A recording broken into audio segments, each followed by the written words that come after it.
Walk into any hardware store, and nearly every mower on the wall is selling the same promise: real American power, real horsepower, and machines built by real people in real American towns. Here's what nobody on the sales floor will tell you: the all-American mower engine most buyers picture, every bolt, casting, and bracket made in the American heartland, doesn't exist. Not from Briggs, not from Kohler, not from anyone. And that little phrase people love to throw around, fully American made, isn't just a stretch. It's the kind of claim that can get a company in serious trouble, because when the government lets a company stamp "Made in USA" on something with no fine print attached, the standard is brutal. The Federal Trade Commission calls it all or virtually all final assembly here, all significant manufacturing here, and virtually every component sourced here too. That's where modern mower engines run into reality. The carburetor, ignition components, electronics, hardware. A lot of that comes from overseas, no matter whose name is stamped on the shroud, which means almost no complete mower engine can legally wear a clean, no asterisk, "Made in USA" label. So what do the honest companies actually say? Read Briggs Stratton's own materials, and you'll find the answer: made in the USA, with US and globally sourced components. That little phrase is doing a mountain of work. It's the company telling you the engine is built here, but the parts come from all over the world. And honestly, that's about as American as a modern mower engine gets. Now here's the trap that catches most buyers. Assembled in USA and made in USA are not the same thing, not even close. One means the final assembly happened here, the other means the product is American down to its bones. Companies blur that line because most people never stop to ask where the line actually is. And if you think regulators don't care about that difference, they absolutely do. In 2024, Kubota got hit with a $2 million FTC penalty, the largest ever handed out under these rules, for labeling imported replacement parts as "Made in USA." That's real money, attached to a real legal standard with real consequences. So I stopped trusting the stickers and went looking for the real answer. Forget the flags. Forget the marketing. Forget the feel-good badges. Run every engine through one simple test. Where does the complete engine actually get put together? Not where every nut and bolt came from, not where the logo was designed. Where is the finished engine assembled? Run that test honestly, and the giant wall of American mower engines collapses fast. It doesn't leave 10 companies standing. It doesn't even leave 6. When the smoke clears, there are only 3 major names left still building complete mower engines on American soil.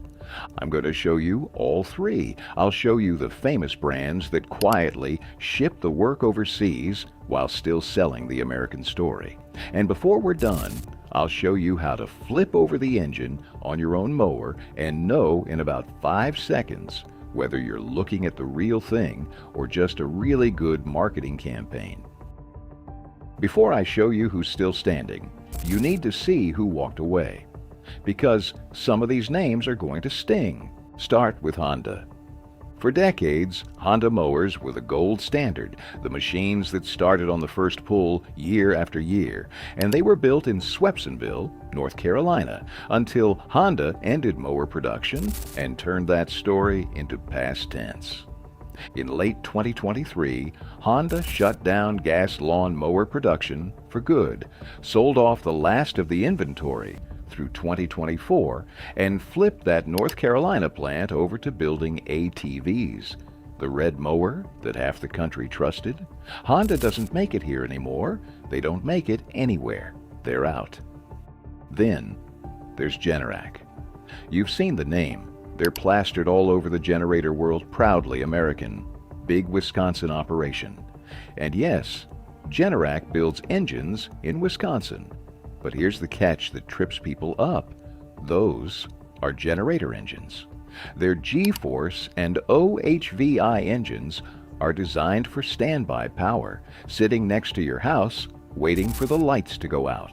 They're not the vertical shaft engines that spin a mower blade. So when somebody tells you, just get a Generac, it's American. For a mower, that's the wrong tool and the wrong engine. It doesn't belong in this conversation. And now, the one that hits closest to home, the engine on the cheap mower most people actually buy. Walk into a big box store, grab the most affordable push mower on the floor, flip it over, and there's a decent chance that little single-cylinder engine was built in Chongqing, China. Both Briggs and Kohler, two of the names we're about to praise, run their high-volume budget engines out of China. Same logo you trust on the premium stuff. Completely different passport, that's the part nobody puts on the front of the box. The American badge you're paying for might be sitting on an engine that never touched American soil. So line it up. Honda left. Generac was never really in the mower game to begin with, and the cheapest, most common engines from the brands that are American aren't. Once you strip all of that away, you're left with a very short list. 3 companies, 3 engines that still pass the test, actually bolted together, right here. Let's meet them.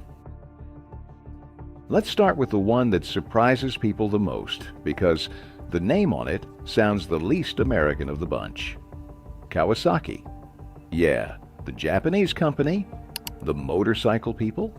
Stay with me, because this is the cleanest, most honest American-built story of the 3. Every Kawasaki mower engine you'll ever touch is bolted together in Missouri. The company has been building engines in Maryville since 1989, and later expanded operations into Boonville as demand grew. That's more than 3 decades of mower engines coming off American production lines, and Kawasaki doesn't dance around it. Their own position is straightforward. Kawasaki mower engines sold here are assembled in Missouri. They'll flat out tell you if the engine on your zero-turn lawn truck or walk behind says Kawasaki on it, it was put together right there by American workers. This is the engine the pros reach for. Walk through a commercial mowing crew and look at what's running all day in the heat. Odds are you'll see a lot of Kawasaki V-twins. The lineup starts with the FR series for serious homeowners, moves into the FS series for heavier use, and climbs to the FX and FT engines built for full commercial duty. The big dog, the FX 1000V EFI, pushes just under 33 horsepower from a 999 cubic centimeter air-cooled V-twin and is found on some of the toughest commercial machines in the business. And here's something most people don't realize. Kawasaki isn't just snapping imported parts together. The Missouri operation includes die casting, machining, and major component manufacturing, turning raw materials into actual engine parts before final assembly. Now here's where I keep myself honest and where most channels won't. Notice I keep saying assembled, not 100% made. Kawasaki builds these engines in Missouri using a mix of American and globally sourced components. Exactly what assembled in the USA means. So no, every nut and bolt wasn't born in Missouri. But the engine itself, the machining, the manufacturing, and the assembly of it happens here, and Kawasaki puts that claim in writing. For a Japanese brand to end up being one of the strongest American engine-building stories in the entire mower industry, that's the kind of twist this topic is full of. Number 2 is a name you've definitely seen sitting on top of a John Deere, a Cub Cadet, a Toro, Kohler. Same Kohler, famous for kitchen sinks and faucets, believe it or not. They've been building small engines for over a century, and their commercial mower engines are still assembled in the United States, down in Hattiesburg, Mississippi. Here's a detail that matters. A few years back, Kohler pulled its twin-cylinder engine production out of Wisconsin and consolidated it into that Hattiesburg plant, making one Mississippi facility the home of the company's V-twin gas engine lineup. That's where the Command PRO, the Confidant, and the 7000 series engines are built, the same engines powering everything from homeowner lawnmowers to commercial zero-turns. The 7000 series alone pushes up to 26 horsepower from a 747 cubic centimeters V-twin and shows up under a huge number of mower hoods across America. And Hattiesburg isn't just a place where parts get bolted together.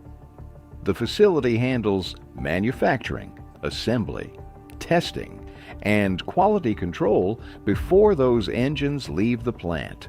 That's a big reason the Command PRO built such a reputation in commercial mowing circles: durability, parts availability, and decades of real-world fleet use.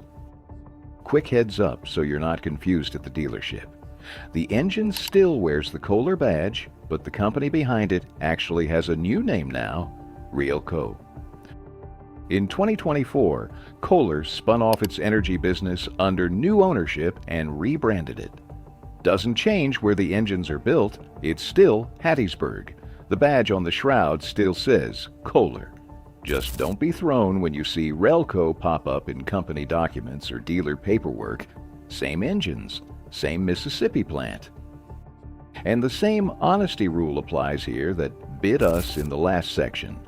Kohler's big commercial V-twins, American assembled in Mississippi, but Kohler's smaller single-cylinder engines, the budget stuff, come out of a joint venture plant in Chongqing, China.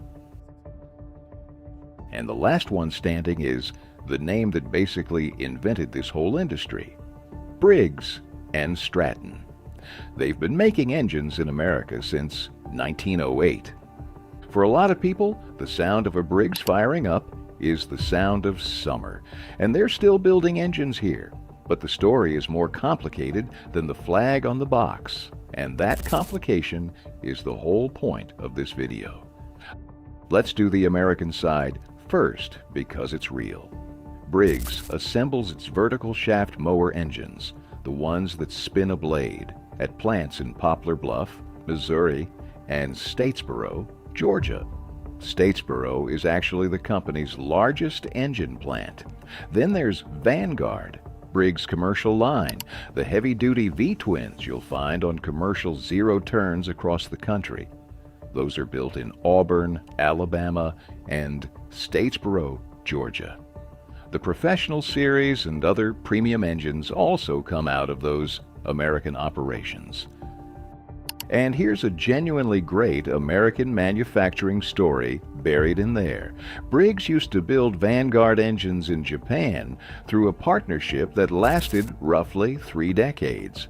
Then they brought production home, shifting Vanguard manufacturing to Alabama and Georgia. In an industry where so many stories end with jobs leaving America, this one went the other direction. What makes Briggs especially interesting is that you probably own one without realizing it. For decades, Briggs engines have powered machines wearing dozens of different mower badges. The name on the hood changes. The engine underneath often doesn't. Now, the part Briggs won't put on the front of the box. The company's own honest line is that roughly 85% of its products are made in the USA, and listen to the exact wording, with U.S. and globally sourced components. There it is again. Built here, parts from everywhere. And that other 15%? A big chunk of Briggs' budget single-cylinder engines come out of Chongqing, China, the same city where Kohler sources many of its lower-end engines.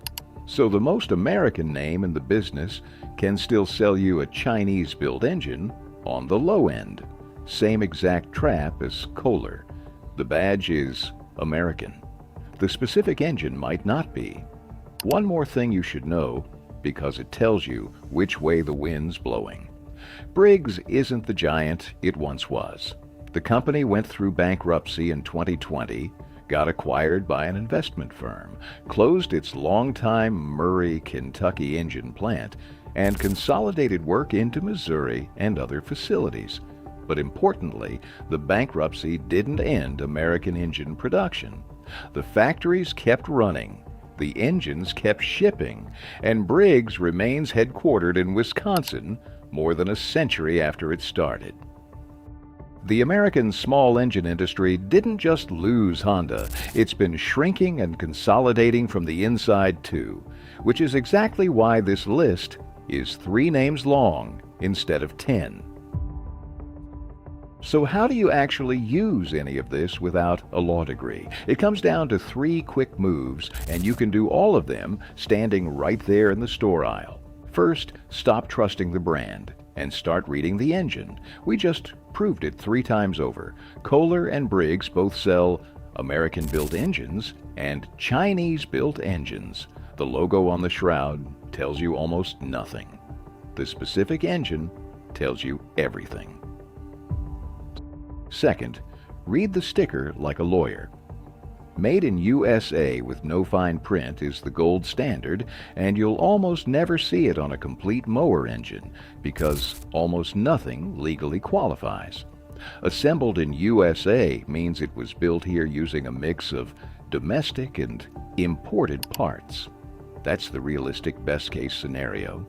And if you see phrases like made in USA with globally sourced components, distributed by, or no origin information at all, that's your signal to dig deeper before assuming anything. Third, follow the tier. Across all 3 survivors, the pattern is remarkably consistent. The premium commercial engines are usually the American-built ones, while the cheapest entry-level engines are often imported: a Kawasaki V-twin, a Kohler Command PRO or 7000 series, a Briggs Vanguard, or commercial V-twin. Those are the engines you want to be looking at. The bargain basement push mower sitting at the bottom of the lineup is often a very different story. And that's really the entire lesson. All those flags, badges, and American Power slogans on the showroom floor don't tell you nearly as much as the engine sticker does. There is no mower engine where every significant component is sourced exclusively from America. That engine simply doesn't exist. But if your real question is who still builds mower engines on American soil, the answer is surprisingly short. Kawasaki, building engines in Missouri. Kohler, now operating under the Relco name, building engines in Mississippi. And Briggs and Stratton, still assembling engines in Missouri, Georgia, and Alabama more than a century after it started. 3 companies. That's what's left. So the next time somebody tells you their mower is 100% American made, you'll know exactly what to ask, exactly where to look, and exactly how to separate the marketing from the reality. If this changed how you see the engine sitting in your garage, don't forget to like, share, subscribe, and comment. And next time, we're flipping over the rest of your equipment to find out what's really American and what's just wearing the costume. I'll see you there.